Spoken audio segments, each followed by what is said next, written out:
नमस्कार दोस्तों, आप सभी को वट सावित्री व्रत की हार्दिक शुभकामना। आज मैं वट सावित्री व्रत की कथा प्रस्तुत कर रही हूँ। वट सावित्री व्रत ज्येष्ठ मास की अमावस्या को किया जाता है। कुछ स्थानों पर ज्येष्ठ मास की पूर्णिमा को भी किया जाता है। वट सावित्री का यह पावन व्रत सौभाग्य और संतान के लिए किया जाता है। वट वृक्ष दीर्घायु और अमृतत्व का प्रतीक है। पुराणों के अनुसार वट सावित्री व्रत के प्रभाव से सावित्री अपने पति सत्यवान के प्राण यमराज से छुड़ाकर लाई थी। तभी से यह वट सावित्री व्रत शुरू हुआ। देवी पार्वती जी ने कहा, हे देवताओं की भी देवता, जगत के पति शंकर भगवान प्रभास क्षेत्र में स्थित ब्रह्मा जी की प्रिया जो सावित्री देवी हैं, उनका चरित्र आप मुझसे कहिए, जिसमें उनके व्रत का महात्म्य हो और उनके संबंध का इतिहास हो, एवं जो स्त्रियों के पतिव्रत को देने वाला, सौभाग्यदायक और महान उदय का करने वाला हो। तब शंकर भगवान ने कहा कि हे महादेवी, प्रभास क्षेत्र में स्थित सावित्री के असाधारण चरित्र को मैं तुमसे कहता हूँ। हे माहेश्वरी, सावित्री स्थल नामक स्थान में राजकन्या सावित्री ने जिस प्रकार से उत्तम वट सावित्री व्रत का पालन किया, मद्र देश में एक धर्मात्मा, सभी प्राणियों के हित में तत्पर रहने वाला, राजधानी तथा राज्य में रहने वाली प्रजाओं का प्रिय अश्वपति नामक राजा था, जो कि क्षमाशील, संतान रहित, सत्यवादी और इंद्रियों को वश में रखने वाला था। एक समय वह राजा प्रभास क्षेत्र की यात्रा के निमित्त वहां पर आया और विधि पूर्वक यात्रा करता हुआ सावित्री के स्थान पर पहुंचा। वहां पर राजा ने अपनी रानी के साथ इस व्रत को किया, जो सावित्री के नाम से प्रसिद्ध सभी प्रकार की कामनाओं को पूर्ण करने वाला है। भूर्भुवः स्वः इस मंत्र की साक्षात मूर्ति बनकर स्थित श्री ब्रह्मा जी की प्रिया सावित्री देवी उस राजा पर प्रसन्न हुई। कमंडलों को धारण करने वाली वह सावित्री देवी दर्शन देने के बाद पुनः अदृश्य हो गई और बहुत दिनों के बाद उसी राजा के यहाँ देवी के समान रूप वाली कन्या के रूप में उत्पन्न हुई। सावित्री की प्रसन्नता से प्राप्त तथा सावित्री की पूजा करने के बाद हुई, अतः राजा ब्राह्मणों की आज्ञा से अपनी उस कन्या का नाम भी सावित्री ही रखा। वह राजकन्या सावित्री साक्षात शरीर धारण की हुई लक्ष्मी के समान शोभित होती हुई बढ़ने लगी और धीरे धीरे सुकुमार अंगों वाली वह यौवनवती हुई, जिसके मध्य भाग सुंदर और नितंब भाग विस्तृत थे और जो सुवर्ण की प्रतिमा के समान दिखाई पड़ती थी। लोग उसे देखकर यही समझते थे कि यह कोई देव कन्या है। कमल के समान विशाल नेत्रों वाली एवं तेज से अग्नि के समान प्रज्वलित होती हुई वह सावित्री महर्षि भृगु द्वारा कहे हुए सावित्री व्रत को करने लगी, जिसके आरंभ में सुंदर वर्ण वाली उसे उपवास करके सिर से स्नान की हुई सावित्री देवता की प्रतिमा के पास जाकर अग्नि में हवन करके ब्राह्मणों से स्वस्ति वचन कराया और उन ब्राह्मणों से अवशिष्ट पुष्पांजलि ग्रहण करके सखियों से घिरी हुई लक्ष्मी देवी के समान सुंदर रूप से सुशोभित हुई। वारारोह वह राजकन्या समीप में जाकर पिता के चरणों में प्रणाम कर प्रथम प्राप्त पुष्पांजलि को निवेदित कर हाथ जोड़कर राजा के पार्श्व भाग में स्थित हुई। युवा अवस्था को प्राप्त हुई देखकर राजा ने उसके विषय में मंत्रियों से सलाह लेकर राजकन्या से कहने लगा, हे पुत्री, तुम्हें योग्य वर को देने का समय आ गया है। मुझसे कोई तुम्हारे तेज से घर्षित होकर तुम्हें मांगने के लिए कोई भी नहीं आता और मैं भी विचार करने पर तुम्हारी आत्मा के अनुरूप वर को नहीं पा रहा हूँ। अतः हे पुत्री, देवताओं के निकट में जिस तरह निंदनीय न हो जाऊं, वैसा तुम करो। मैंने धर्मशास्त्रों में पढ़ा और सुना भी है कि यदि पिता के गृह में रहती हुई विवाह के पहले ही जो कन्या रजोधर्म से युक्त हो जाती है वह शूद्रा के समान समझी जाती है तथा उसके पिता को ब्रह्म हत्या के समान पाप लगता है। इसीलिए हे पुत्री, मैं तुमको भेज रहा हूँ कि तुम स्वयं अपने योग्य वर ढूंढ लो। वृद्ध मंत्रियों के साथ जैसा कहते हैं वैसा ही मेरी बात को मानो। ऐसा कहकर सावित्री घर से निकलकर राजर्षियों के रम्य तपोवन की ओर चल पड़ी और वहां पहुंचकर माननीय वृद्धजनों को प्रणाम कर सभी तीर्थों और आश्रमों में जाकर पुनः मंत्रियों के साथ सावित्री अपने गृह पर आ गई और वहां पर पिताजी के समक्ष पवित्र देवर्षि नारद को बैठे हुए देखा। आसन पर बैठे हुए नारद जी को प्रणाम कर मुस्कुराती हुई जिस कार्य के लिए वन में गई थी सारी कथा उनसे कहने लगी। सावित्री बोली, हे देवर्षि नारद जी, साल्व देश में धर्मात्मा दुम्तसेन नाम से विख्यात एक क्षत्रिय राजा हैं जो दैववश अंधे हो गए हैं। उस समय उनको छोटा सा एक बालक और उनकी माँ थी। ऐसे समय में अवसर पाकर उनका पूर्व बैरी रुक्मी नामक एक सामंत राजा ने उनसे राज्य छीन लिया। अतः वह आर्य दुम्तसेन छोटे बच्चे को साथ लिए हुए अपनी स्त्री के साथ जंगल की ओर चल दिए। उनका वह पुत्र वन में ही बड़ा होकर परम धार्मिक सत्य बोलने वाला है। अतः अपने अनुरूप पति समझकर मैंने उसे मन में वरण कर लिया है। यह सुनकर नारद जी ने कहा, हे राजन, सावित्री ने यह बड़ा कष्टप्रद कार्य कर डाला। बाल बुद्धि होने से इसने केवल गुणवान समझकर सत्यवान को वरण कर लिया है। उसका पिता सत्य बोलता है, माता सत्य बोलती है और वह स्वयं भी सत्य बोलता है। इससे उसका नाम मुनियों ने सत्यवान रखा है। उसको नित्य अश्वप्रिय है और वह मिट्टी के घोड़े भी बनाया करता है तथा चित्र में भी घोड़ों को लिखता रहता है।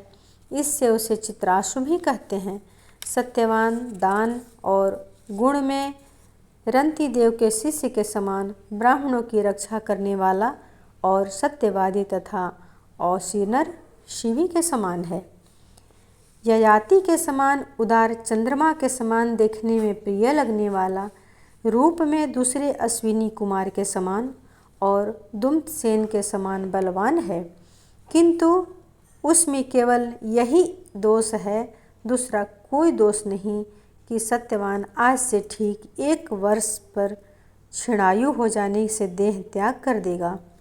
इस प्रकार नारद जी की बात सुनकर राजकन्या सावित्री ने राजा से कहा, राजा लोग किसी से एक बार कोई बात कहते हैं, ब्रह्मवेता ब्राह्मण एक ही बार कहते हैं और एक ही बार कन्या दी जाती है। ये तीनों कर्म एक ही बार किए जाते हैं, बारंबार नहीं। दीर्घायु हो अथवा अल्पायु, गुणवान हो अथवा निर्गुण, वर को एक बार वरण कर लिया, अब दूसरे वर को वरण नहीं करूँगी। पहले मन से निश्चय करने के बाद उसे वाणी द्वारा प्रकट किया जाता है, पुनः उसके बाद कर्म द्वारा किया जाता है। इससे प्रत्येक कार्य में मन को प्रमाण माना जाता है, अर्थात मन के विरुद्ध कार्य नहीं किया जाता है। नारद जी ने कहा, हे राजन, यदि आपको भी इष्ट हो तो अपनी पुत्री सावित्री का कन्यादान निर्विघ्नता से कर डालिए। ऐसा कहकर नारद जी आकाश मार्ग से स्वर्गलोक चले गए। उसके बाद राजा ने भी शुभ मुहूर्त में समीपवर्ती वेदों के परगामी ब्राह्मणों के द्वारा पुत्री सावित्री का विवाह संबंधी सभी कार्य संपन्न किया और तनमंगी सावित्री भी मनोभिलषित उस सत्यवान पति को पाकर ऐसी प्रसन्न हुई जैसे कोई पुण्यवान पुरुष स्वर्ग को पाकर प्रसन्न होता है। पुनः शिवजी पार्वती जी से कहते हैं, हे पार्वती, इस प्रकार उस आश्रम में उस समय रहते हुए सावित्री और सत्यवान के कुछ समय व्यतीत हुए। उस समय केवल एक भार्या सावित्री ही ऐसी थी जिसके चित्त में रात दिन जो नारद की कही हुई बात थी उसी की याद बनी रहती थी। उसके बाद बहुत दिन बीत जाने पर वह समय आ गया जिसमें सत्यवान को मरना था। अतः सावित्री नारद की कही हुई मरण तिथि को हृदय में गिनती हुई ज्येष्ठ मास के शुक्ल पक्ष की द्वादशी तिथि को सायंकाल में आज से चौथे दिन मेरे पति को मरना चाहिए यह सोचकर 3 रात्रि तक निराहार व्रत रहने का उद्देश्य कर रात दिन आश्रम में स्थित रूप में रहने लगी। इसके बाद 3 रात्रि बीत जाने पर प्रातःकाल स्नान कर देवताओं का तर्पण करने के बाद चारुहासिनी सावित्री ने सास ससुर का पाद वंदन किया। इसके बाद जब कुल्हाड़ी लेकर सत्यवान जंगल की ओर चला तब जाते हुए अपने पति के पीछे पीछे सावित्री भी चली। वन में पहुंचकर सत्यवान जल्दी से फल पुष्प समिधा और कुसा तथा सूखी लकड़ियों को इकट्ठा कर ले जाने योग्य भार बनाने लगा। लकड़ियों को काटते काटते उसके सिर में पीड़ा होने लगी जिससे उस कार्य को छोड़कर वट वृक्ष की एक शाखा का सहारा लेकर सावित्री से कहने लगा कि हे सुंदरी, सिर में वेदना मेरा दुख दे रही है, अतः मैं तुम्हारी गोद में क्षण भर सोना चाहता हूँ। सावित्री ने दुखित होकर कहा, हे महाबाहो, आप विश्राम करें, पीछे हम श्रम को दूर करने वाले आश्रम को चलेंगे। जैसे ही पृथ्वी पर बैठी हुई सावित्री ने सत्यवान के सिर को अपनी गोद में रखा वैसी ही उसने कृष्ण पिश्रित पिंगल वर्ण वाले किरीटधारी पीत वस्त्र पहने हुए साक्षात सूर्य के समान उदित हुए पुरुष को देखा। उसे देखकर सावित्री प्रणाम कर मधुर वचनों में उससे कहने लगी, आप देवताओं अथवा दैत्यों में से कौन हैं जो मुझे धर्मच्युत करने के लिए आए हुए हैं? मुझे अपने धर्म से च्युत करने के लिए कोई समर्थ नहीं है, क्योंकि हे पुरुष श्रेष्ठ, मुझे धधकती आग की लपट के समान ही समझिए। यमराज ने कहा, मैं सब प्राणियों के लिए भयंकर और कर्मानुसार उनका उचित दंड देने वाला यम हूँ। सो हे पतिव्रता सावित्री, समीप में पड़े हुए तुम्हारे इस पति की आयु समाप्त हो गई है, इसे यमदूत पकड़कर नहीं ले जा सकेंगे, इसीलिए मैं स्वयं आया हूँ। ऐसा कहकर फांस को लिए हुए यमराज ने सत्यव्रत के शरीर से अंगुष्ठ मात्र शरीर वाले पुरुष जीवात्मा को बलपूर्वक निकाल लिया। इसके बाद पितृगण से सेवित यमपुरी के मार्ग की ओर चलना शुरू किया तो वरारोह सावित्री यम ने उनके पीछे पीछे चल पड़ी। पतिव्रता होने के नाते चलने में थकती हुई उससे कहा, हे सावित्री, एक मुहूर्त हुआ, तुम यहाँ तक मेरे साथ आ गई, अब लौट जाओ। हे विशाल नेत्रों वाली, कोई भी जीव बिना आयु समाप्त हुए इस यमपुरी के मार्ग पर नहीं आ सकता है। सावित्री ने कहा, आप जैसे विशिष्ट पुरुष के साथ पति का अनुगमन करती हुई मुझे कभी भी श्रम या ग्लानि नहीं हो सकती। सज्जनों की गति एकमात्र सज्जन ही है, दूसरा नहीं। इसी प्रकार स्त्रियों की गति उनका पति, वर्णाश्रमों की गति वेद और शिष्यों की गति गुरु हैं। इस पृथ्वी तल में सब प्राणियों के लिए स्थान है, किंतु स्त्रियों के लिए तो एकमात्र पति को छोड़कर दूसरा कोई आश्रय नहीं है। इस प्रकार से धर्म तथा अर्थ से भरे हुए सुंदर मधुर अन्य वाक्यों से भी सूर्यपुत्र यमराज ने प्रसन्न होकर सावित्री से यह बात कही। यमराज ने कहा, हे भामिनी, मैं तुमसे प्रसन्न हूँ, तुम्हारा कल्याण हो, तुम मुझसे वर मांगो। उस सावित्री ने भी विनय से सिर झुकाकर अपने लिए राज्य पाने का वर मांगा और अपने महात्मा ससुर के लिए देखने की शक्ति पाने के साथ साथ पुनः राज्य प्राप्ति एवं अपने पिता के लिए 100 पुत्रों की तथा अपने लिए भी 100 पुत्रों की प्राप्ति के लिए वर मांगा तथा पति के लिए पुनर्जीवन दान एवं निरंतर धर्म की सिद्धि प्राप्त करने का वरदान मांगा। इस प्रकार वर मांगने पर धर्मराज ने भी उसे अभीष्ट वर प्रदान कर वापस किया। उसके बाद सावित्री पति का जीवन दान प्राप्त कर प्रसन्नचित्त होती हुई अपने पति के साथ शांति से अपने आश्रम को चली गई।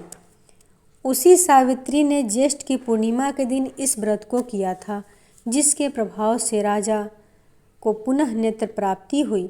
उसके बाद उन्हें निष्कंटक अपने देश तथा राज्य की प्राप्ति हुई और सावित्री के पिता को 100 पुत्र तथा सावित्री को भी 100 पुत्र प्राप्त हुए। इस प्रकार से सावित्री व्रत के संपूर्ण महात्म्य को मैंने तुमसे कह दिया है। देवी पार्वती ने कहा, हे देव, सावित्री के द्वारा किया हुआ वह महान व्रत किस प्रकार और ज्येष्ठ मास में उसका विधान कैसे किया जाता है? हे विभो, उस व्रत के देवता कौन हैं? कौन कौन मंत्र हैं? क्या फल है? सो हे महेश, इस सनातन धर्म को विस्तार पूर्वक आप मुझसे कहें। शंकर जी ने कहा, हे देव देवेशी, सावित्री के व्रत को आदरपूर्वक सुनो। हे माहेश्वरी, उस सती ने जिस प्रकार से इस व्रत को किया उसे मैं कह रहा हूँ। हे भामिनी, ज्येष्ठ शुक्ल की त्रयोदशी तिथि के दिन प्रातः दंत धावन कर चुकने के बाद 3 रात्रि तक उपवास करने का नियम करें। यदि व्रती अशक्त हो तो जितेंद्रिय होकर त्रयोदशी की रात्रि को में उपवास करे और चतुर्दशी के दिन बिना मांगे हुए अन्न को ग्रहण करें तथा पूर्णिमा के दिन उपवास करें। हे सुत्रोणी, प्रतिदिन तालाब, महानदी या झरना अथवा पांडुकूप में स्नान करने से सर्व स्नान का फल प्राप्त होता है। हे यशस्विनी, विशेष करके पूर्णिमा में सरसों और मृतिका मिश्रित जल से स्नान करना चाहिए। प्रस्थ यानी 64 रुपये अटने लायक पात्र में बालू भरकर अथवा यव, शाली धान्य, तिल आदि भरें। फिर 2 वस्त्र के टुकड़े से वेष्टित बांस की डलिया में सब अवयवों से सुशोभित स्वर्ण या मिट्टी अथवा काष्ठ की बनी हुई सावित्री की प्रतिमा को रखकर उसमें सावित्री के लिए 2 रक्त वस्त्र देवें और ब्रह्मा की प्रतिमा के लिए श्वेत वस्त्र देवें। इस प्रकार ब्रह्मा के साथ सावित्री का यथाशक्ति गंध, पुष्प, धूप, दीप, नैवेद्य आदि से पूजन करें। पूर्ण तैयार हुई तरोई, कोहड़ी, ककड़ी, नारियल, खजूर, कैंथ, अनार, जामुन, जंबीरी, नींबू, नारंगी, अखरोट, कटहल, जीरा, काली मिर्च के टुकड़े, गुड़, सेंधा नमक एवं अंकुरित सप्तधान्य को बांस की बनी हुई डलिया में रखकर रेशमी वस्त्र से वेष्टित कर कुमकुम केसर के रंग से रंग देवें। इस प्रकार से ब्रह्मा जी की प्रिया सावित्री की स्थापना होती है। ब्रह्मा के साथ उस सावित्री प्रतिमा का मंत्र के साथ पूजन करें। इतर पुराणों में यह मंत्र कहा हुआ है, जिसके पूर्व में ओमकार यह वर्ण है। ऐसी वीणा और पुस्तक धारण करने वाली वेदों की जननी हे देवी, तुम्हें नमस्कार है। मुझे विधवा न होने का वरदान दो। इस प्रकार से विधिवत पूजन करके वहाँ पर रात्रि जागरण की विधि करावें। गाने बजाने के साथ नर नारी वृंद मिलकर नृत्य शास्त्र में विशारद के साथ नाचें और हंसी खुशी के साथ रात्रि व्यतीत करें और सावित्री की कथा अच्छे ब्राह्मणों द्वारा गीत, भाव तथा रस के साथ प्रभात होने तक करवावे। इस प्रकार से सावित्री का ब्रह्मा के साथ विवाह विधि संपन्न कर 7 द्विज दंपतियों को श्वेत वस्त्र पहनाकर सभी सामग्रियों से युक्त गृह दान देना चाहिए और वेद के ज्ञाता ब्राह्मण को सावित्री की प्रतिमा देवें। इसके बाद सावित्री कल्प जानने वाले सावित्री कथा के वाचक, ज्योतिषी, उच्च वृत्ति वाले जो खलिहान में बिखरे हुए अन्न को बीनकर जीविका चलाने वाले होते हैं, दरिद्र, अग्निहोत्र कर्म करने वाले ब्राह्मण को इस प्रकार विधि पूर्वक सावित्री प्रतिमा का दान दें। उसी पूर्णिमा की रात्रि में वट के नीचे 14 द्विज दंपतियों को निमंत्रित करें। उसके बाद प्रभात समय में उषा काल उपस्थित होने पर भक्ष्य, भोजन आदि सामग्री को वट वृक्ष के नीचे से ले आवें। बुद्धिमान जन पवित्रता के साथ पाक बनाकर और उसको बलपूर्वक रक्षा करके गृहिणी युक्त निमंत्रित ब्राह्मणों को बुलाकर उस सावित्री के पूजन स्थल में उनका पैर धोकर उन सबों को बैठावें। हे देवी, सावित्री के समक्ष उन द्विज दंपतियों को भोजन करावें। इस संसार में उन सबों को भोजन कराना मानो मुझे भोजन कराना हो जाता है, इसमें कोई संदेह नहीं है। जो दूसरी बार सावित्री के समक्ष द्विज दंपतियों को भोजन कराता है वह मानो केशव भगवान को भोजन कराता है, जिससे प्रसन्न होकर देने वाले भगवान विष्णु उसे अभीष्ट वर देते हैं। तीसरी बार भोजन कराने पर सावित्री के सहित ब्रह्मा जी का भोजन कराना माना जाता है। वहाँ एक एक बार भोजन कराना कोटि कोटि बार भोजन कराने के समान समझा जाता है। हे महादेवी, सावित्री के पूजन स्थल वट के नीचे 18 प्रकार के षड्रस भोजन बनाकर देवी के समक्ष द्विज दंपतियों को खिलाने से उनके कुल में कोई स्त्री न विधवा, न बंध्या, न भागिनी, न कन्या मात्र को पैदा करने वाली तथा न अपने पति को अप्रिय लगने वाली ही होती हैं, और असत्य आदि नारियों के प्रसिद्ध दोष कभी उसके कुल की स्त्रियों में नहीं होता है। इसीलिए हे देवी, विशेष यत्न के साथ सावित्री देवी के आगे कड़वा तीता रस से रहित ही भोजन देना चाहिए। उस समय स्त्रियों को अम्ल मतलब खट्टा क्षार पदार्थ युक्त भोजन कभी नहीं करना चाहिए, बल्कि 5 प्रकार के मधुर हृदय को प्रिय लगने वाला तथा सुंदर रीति से पकाए हुए अन्न का ही भोजन करना चाहिए। घृत से पूर्ण और अधिक दूध में पड़े हुए पुए बनावें। दूसरे पुए ऐसे बनावें जो वर्ती सेवई के रूप में शोक हरने से अशोकवर्तिका के नाम से प्रसिद्ध है। तीसरे पुए खजूर के बने हुए होने चाहिए। चौथे गुड़ और घृत से युक्त सन्याव के रूप में होने चाहिए। जो स्त्री इन सबों को दान करती व स्वयं खाती है वह पुरुषों के लिए आह्लादकारिणी एवं स्त्रियों के लिए अत्यंत प्यारी, धन्य, धान्य तथा बहुत बड़े कुटुंब वाली होती है। पुओं के दान से उनके कुल में ज्वर, संताप और किसी प्रिय के वियोग का दुख नहीं होता है। अशोकवर्ती के दान से 21 पीढ़ी तक उनका कुल बहुओं, लड़कों, अनगिनत दास दासियों से भरा रहता है, और जो स्त्रियां पुड़ियों को दान देती हैं उनके कुल में बहुओं के साथ साथ लड़कियां भी पुत्रिणी होती हैं। सिख ऋणी के दान करने वाली युवतियों को उक्त सभी फल प्राप्त होते हैं, उसमें कोई संदेह नहीं है। मोदकों को दान करने से उनका संपूर्ण कुल सर्व प्रकार की सिद्धियों से भरा पूरा रहता है, ऐसा पितामह ब्रह्मा जी का वचन है। हे देवी, 8 वर्ष की गौरी कन्याओं को भोजन कराने से यह विशिष्ट फल होता है कि वह जन्म जन्म में सौभाग्य वाली पुत्रिणी पतिव्रता, धन की वृद्धि से सुशोभित सहस्त्रों को भोजन कराने वाली होती है।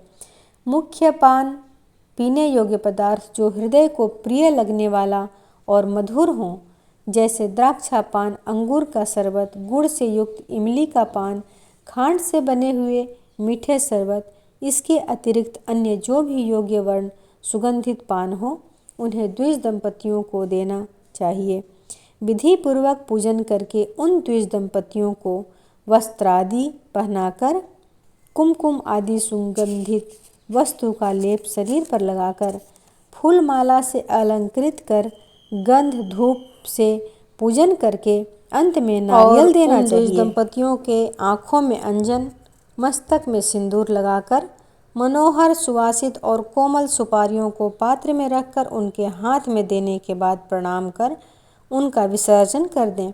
अंत में इस कृत्य से निवृत्त होकर बंधु एवं बालकों के साथ स्वयं भोजन करें। यदि पूजन स्थल में भोजन न कर सके तो घर जाकर भोजन करना चाहिए, जिससे देवी प्रसन्न हो। इसी प्रकार से अपने पिंडदान पूर्वक पितरों का सविधि श्राद्ध करना चाहिए।